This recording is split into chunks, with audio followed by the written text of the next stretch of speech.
Bismillahirrahmanirrahim. Assalamualaikum warahmatullahi wabarakatuh. Salatu wassalamu ala asyrafil anbiya wal mursalin, amma ba'd. Di sini saya akan mencoba menjelaskan hasil dari telaah saya, yaitu telaah materi Akidah Akhlak MA bab 1 kelas 12 dan bab 2 kelas 10. Langsung saja pada pembahasan. Mungkin saya akan membacakan rangkuman dari materi kelas 12 bab 3. Judulnya yaitu Cerminan dan Nilai Mulia Al-Asma Al-Husna. 1. Kata Al-Afu berarti Allah Maha memaafkan kesalahan hambanya. Dengan nama ini kita harus meyakini bahwa Allah akan memaafkan segala kesalahan hambanya, dan kita harus menunjukkan perilaku memaafkan dan menutup orang lain sebagai cerminan atas nama baik Al-Afu. Yang kedua, kata Ar-Razzaq berarti Allah Maha memberi rezeki. Dengan nama ini kita harus meyakini bahwa Allah telah menjamin rezeki hambanya, dan kita harus menunjukkan perilaku dermawan kepada orang lain sebagai cerminan atas nama baik Ar-Razzaq. Yang ketiga, kata Al-Malik berarti Allah Maha merajai dan menguasai segalanya. Dengan nama ini kita harus meyakini bahwa hanya Allah yang mutlak menguasai dan merajai alam semesta ini. Kemudian yang keempat, kata Al-Hasib berarti Allah Maha memberi kecukupan dan membuat perhitungan. Dengan nama ini kita harus meyakini bahwa hanya dengan nama Allah kita merasa berkecukupan, karena sikap sederhana dan tidak banyak tingkah hanya dapat dilakukan dengan mendekatkan diri kepadanya. Kemudian yang kelima, kata Al-Hadi berarti Allah Maha pemberi petunjuk. Dengan nama ini kita harus meyakini bahwa Allah memberikan petunjuk secara sempurna baik naluri. Kemudian keenam, kata Al-Khaliq berarti Allah Maha menciptakan. Dengan nama ini kita harus meyakini bahwa segala ciptaan Allah telah dijadikan olehnya dengan indah. Oleh karena itu kita harus mensyukurinya dan meneladaninya dengan mengembangkan pikiran dan aksi kreatif dan inovatif sebagai cerminan dan nama baik Al-Khaliq. Yang ketujuh, kata Al-Hakim berarti Allah Maha bijaksana. Dengan nama ini kita harus meyakini bahwa segala kejadian yang ada ini merupakan bukti kebijaksanaan Allah. Nah, itu dari tadi materi buku kelas 12 bab 3. Masuk kepada telaah kesesuaian kompetensi inti dan kompetensi dasar. Pada buku Akidah Akhlak MA kurikulum 2013 terbitan 2020, materi bab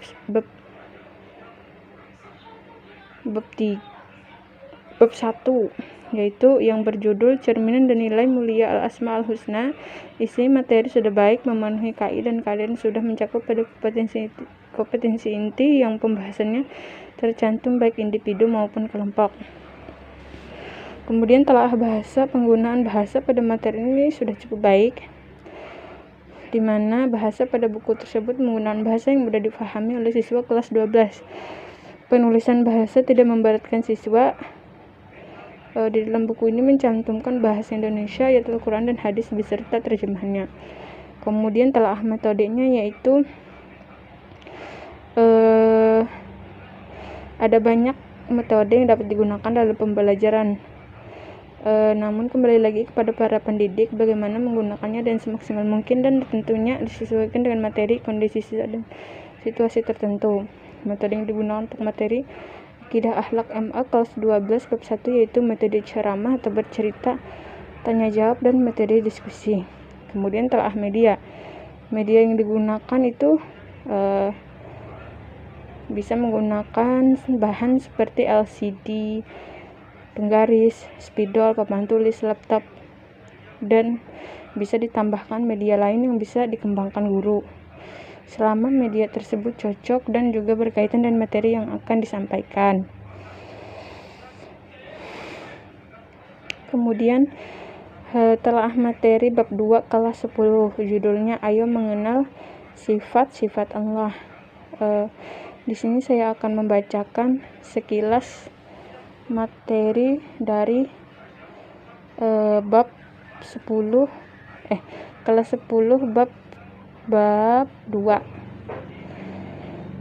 sifat Allah, yaitu ada 20 sifat wajib bagi Allah dan 20 sifat mustahil bagi Allah dan 1 sifat zaiz bagi Allah. Yaitu sifat wajib Allah itu ada wujud, kemudian qadam artinya terdahulu atau awal, kemudian baqo kekal, mukhalafatul lil hawadis berbeda dan makhluk ciptaannya, 5 qiyamuhu binafsihi berdiri sendiri, 6 wahdaniyah tunggal atau esa, 7 qudrat atau berkuasa, iradat artinya berkehendak, 9 apa itu? Ilmun mengetahui. Kemudian hayat hidup, 11 sama artinya mendengar, 12 basar melihat, 13 kalam berfirman, 14 qadirun atau berkuasa, 15 maridan atau berkehendak, 16 apu mengetahui, 17 hayyan hidup, 18 sami'an mendengar, 19 basiran melihat, 20 berfirman atau berkata-kata, mutakallimun berfirman atau berkata-kata.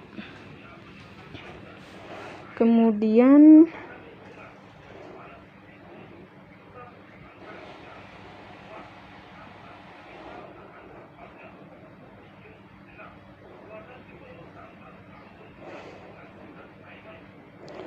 sifat mustahil bagi Allah ada 1 adam artinya tiada, 2 hudus ada yang mendahului, 3 fana musnah, kemudian mufsalatul hawadis ada yang menyamai, kelima ihtiyaju li ghairihi memerlukan yang lain, 6 ta'addud berbilang, ajizun lemah, karahah terpaksa, jahlun bodoh, 10 mautun mati, kemudian samun tuli amma buta, 13 bisu, ajizan zat yang lemah, karihan zat yang terpaksa, jahilan zat yang sangat bodoh, mayyitun zat yang mati, kemudian zat yang tuli, zat yang buta, dan zat yang bisu. Kemudian sifat zaiz Allah, pengertian sifat zaiz Allah adalah sifat yang mungkin atau boleh ada, atau sifat yang mungkin atau boleh tidak ada pula pada Allah. Dalam kalimat lain, sifat zaiz ini adalah sifat yang bisa melekat pada Allah dan bisa pula tidak melekat pada Allah, sebab semua adalah berdasarkan kehendaknya. Nah, itu tadi sekilas materi dari kelas 10 bab 2. Kemudian masuk kepada tahap berikutnya, kesesuaian kompetensi inti dan kompetisi dasar.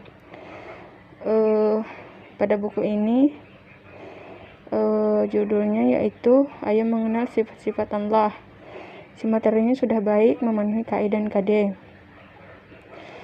Kemudian, serta indikator pencapaiannya di dalam buku mencakup pada materi yang dibahas di dalam buku. Namun, pada buku ini tidak tersedianya rangkuman pembelajaran untuk mempermudah murid lebih memahami materi secara ringkas. Kemudian, telaah bahasa, yaitu bahasanya sudah baik, mudah dipahami oleh siswa kelas 10. Bahasa yang digunakan yaitu bahasa Indonesia, ayat Al-Quran, dan hadis beserta terjemahnya. Metode yang digunakan, telaah metode, yaitu metode ceramah, bercerita dan tanya jawab, atau metode diskusi. Kemudian telaah media, yaitu menggunakan alat seperti LCD, penggaris, spidol, papan tulis, laptop, dan bisa ditambahkan dan media lain yang cocok. Nah, sekian